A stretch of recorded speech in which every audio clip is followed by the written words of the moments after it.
Is joining our conversation from Old Trafford. We'll hear from Gary in just a moment. But Roy, a reaction on that team news first of all. What do you think of the inclusion of mu2 for Marcus Rashford? Well, I'm surprised. His first start of the season. I think they obviously know he's leaving the club. And I think the manager's looked and thought, a bit of loyalty. I'll give him a run out. I'll give him a game. He said he's trained well. But it's his first start of the season. He came on the other night, okay, for 20 minutes. Coming on for 20 minutes to starting a game is obviously a lot different. But I just think it tells you where the mindset is. I think they're giving players a run out for the wrong reasons. Remember, as things stand, Manchester United are 28 points off the league leaders. The mission for Manchester United and the incoming manager Erik ten Hag is to close that gap. But let's show you how far away they've been since last winning the title. It's not pretty, is it? You can see the league positions there on the left-hand side, the points behind on the right-hand column. And look, in those 3 of the last 4 seasons, if we take 28 points right now, how big could that be by the end of this season? 32 and 33 points as well. It feels like a bit of a chasm right now.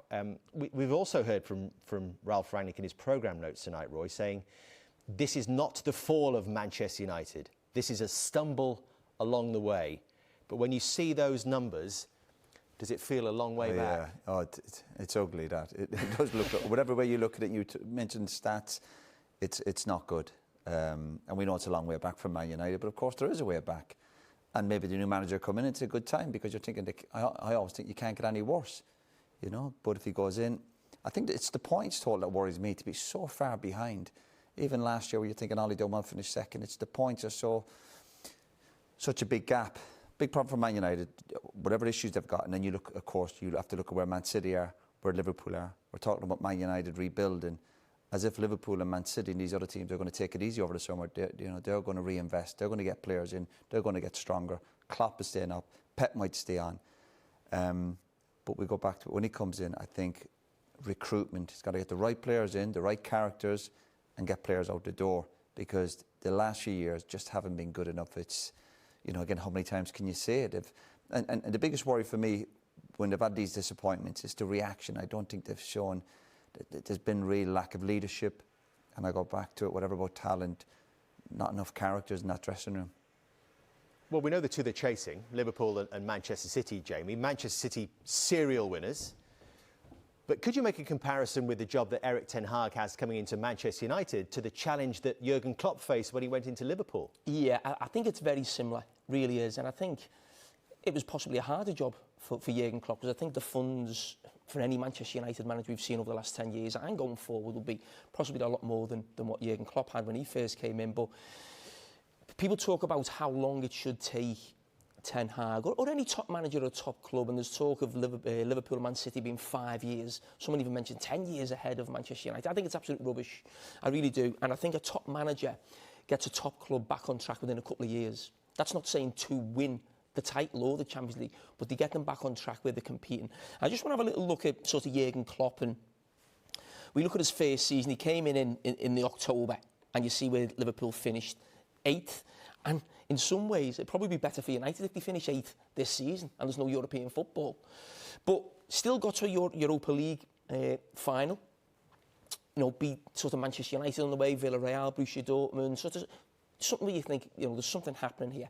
And his first full season, or his second season, they get Champions League. That has to be what Manchester United do next season for Ten Hag. He has to get Champions League football. He has to. But my point is then, that's a couple of years for Jurgen Klopp. And then for me, Liverpool are back on track in that 3rd season. Because Liverpool, United, all the great clubs, they should be judged against the Premier League and the Champions League. Not necessarily winning it, but they've got to be in there. They've got to be in with a shout. And that's where Liverpool come in, Champions League, runners-up in season 3. And then it goes from there, Champions League winners, title winners. But they're back, basically back at the party in year 3, and that's why this talk of 5 and longer, I think, is a nonsense. Gary, what do you think? There's a couple of points there. First of all, on the question that Jurgen Klopp actually had a tougher assignment than Erik ten Hag. I don't think so. I think when Jurgen Klopp came in, Jurgen Klopp's done the most outrageous job at Liverpool. It's been outstanding, but there were no real set winners at that time when he came in. I liken the job that Ten Hag's got with taking on these two unbelievable managers in Pep Guardiola and Jurgen Klopp, who have set foundations at their clubs now for 5 years. To maybe Gerard Houlier's task when he came in and Sir Alex Ferguson and Wenger were set, or when even Rafa Benitez came in when Jose Mourinho, Sir Alex Ferguson and Wenger were set. You know, you're coming in now to Manchester United when these 2 or 3 great managers, and I'll put Tuchel in there as well, are set in their jobs. And they've got almost like a sort of foundation that's so deep. I think when Jurgen Klopp came in, you know, Pep Guardiola was just starting. Manchester United are in the midst of changing managers regularly. In that time, Arsenal have been. So there's no real set foundations from any other, what would be big club. So I think that the job that Ten Hag's got is absolutely huge. I mean, the job that Jurgen Klopp had was huge as well, so I'm not underplaying that. It's an outrageous job that he's done. But I think that I do liken it more, not really to the Jurgen Klopp's job, it's more to the Gerard Houllier and Rafa Benitez jobs, because they were taking on managers with outstanding records over a long period of time and who had, if you like, sustained success at that club. So would you agree that in the short term it's got to be Champions League football next season, as much as anything to buy him time to complete the bigger project, and that could be challenging for titles in, what, year 3? Yeah, I mean, I said 4 to 5 years to win a title. I don't think I disagree with Jamie's timeline of Champions League in the first 2 seasons while he's sorting the recruitment out and getting used to the club. 3rd season getting very close, I think, to the point whereby the club have got confidence and they've won a trophy maybe. And then that 4th year really is where they have to win a title. 5th year, that's where you're really, I think, looking at the moment realistically. I mean, we'd all hope that he comes in and blows everybody away and that Jurgen Klopp and Pep Guardiola blow up somehow, but they're not blowing up, are they? You know, they're achieving the sort of same numbers of points year in, year out. So if their consistency remains, which there's no reason to say it won't, then Ten Hag's got a massive job to make up that points gap that you've all looked at before. Do you not think, Roy, that a top coach, and this is what we expect that Eric Ten Hag is, this is why Manchester United have scoured the world and chosen him, can have an impact straight away, season 1? Yeah, you'd hope so. I think any top coach will have a bit of ego and a bit of pride, and he will look at his own CV and think, I can certainly make a difference. Certainly to this group, there can't be any worse next season, surely. And he'll think maybe he can try and win a cup or whatever and rebuild the club. But I think any top manager will believe he will get a reaction from the group of players. He will get back in. There's always money provided for the manager. And again, if he gets that recruitment right, it'll take a couple of windows. But I still believe a good manager will believe he can turn things around pretty quickly. Not in terms of challenging, like we're saying. I don't want to be repeating what the lads are saying, winning titles. But to get back, get a bit closer, competing. And Gary used the word there, confidence. The fans and the club have got to get confidence into this new manager. Over the last few years, there's been doubts about every manager seems to be. There's doubts about Mourinho's style, Van Gaal, even David Moyes, Ollie. When he comes in, he's got to get the full backing and proper support and give him that power he deserves to get. Gary, you want to come back in? Yeah, I mean, it's a question really for the lads. I've been asked it a number of times and I've said I haven't got a clue what's gone wrong at Manchester United this season, but the first task to me seems to be what's gone wrong. And, you know, to Roy and Jamie, why this catastrophic fail and this fall that's occurred this season? I have no idea. I can't put my finger on it. What has gone wrong to the point whereby that team that went second last year, 10 to 12 points behind City, and now where they are? I still can't put my finger on that. Surely that's something that Ten Hag's got to deal with first and foremost.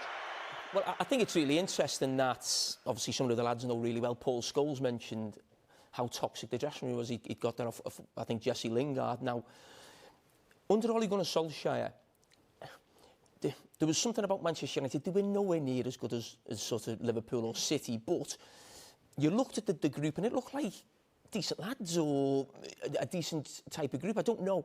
But the things that keep coming out about what's going on inside the club, I mean, who is that? Where does it start? Where does it come from? It doesn't feel like those noises were coming out over the last 2 seasons with Ollie. That, you know, the supporters were behind Ollie.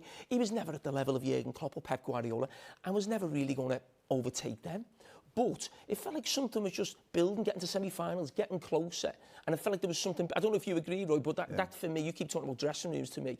I don't think we were talking about that 2 years ago. It feels like we're talking about that a lot this season. For all the issues they have, and it's chaos, obviously, seems to be all over the club.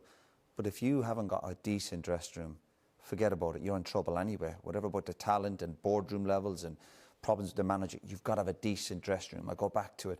Decent personalities, decent characters. We've seen Man United throughout the season when things just going against them, that's it. They almost throw the towel in. It's a bad reflection on the players, a bad reflection on the senior players at the club. young players getting carried away and thinking they're players and they're all getting, and listen, whatever goes on, we talk about that word culture, but whatever's going on that training ground, if it's not good and they're not, I'll go back to it, even if they're not training properly and giving everything to training, you're never going to compete with these other obviously brilliant teams at the moment. So a bad dressing room, forget about it. You've got no chance. Does it, Gary, go back to the summer window? The three big players they brought in were Sancho, Varane and Cristiano Ronaldo. And I think you were among those who expected United to kick on. Were they the wrong types? That's the only thing that you can look. You can point towards Ole maybe reaching his height and that he couldn't go any further, and they got sort of, if you like, not sick of the message, but it had become stale, and they didn't believe that he could overtake, you know, Jurgen Klopp and Pep Guardiola, or something has disrupted that changing room. You know, they put the wrong ingredient into the sort of, if you like, the dish, and it's made it completely go sour. And that's the bit that I think has to be dealt with, because these players, by the way, they're not as bad as that points teller that they've got on that board. I know that's something that's sometimes, you know, it can be strange because it's theirs. They've achieved these points, but they're better than that. There is something deeper that's wrong in that dressing room that's making them play the way they are and making them get the results they're getting. Gary, thank you for the moment. Incidentally,